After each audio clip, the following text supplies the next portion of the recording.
Here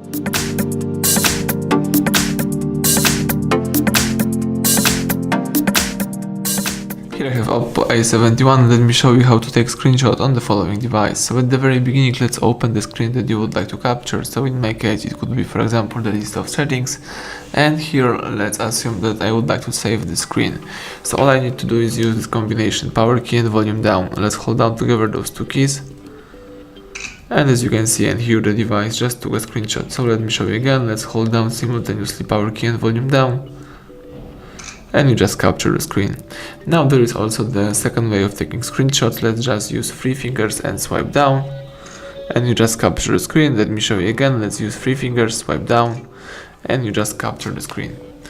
You can also find the screenshot folder by using the photos. And now you can open the photos to choose, for example, albums and screenshot album. Here you can share, edit, delete, or do other stuff with the following pictures. So that's it, everything went well. Thank you for watching. Please subscribe our channel, leave thumbs up under the video.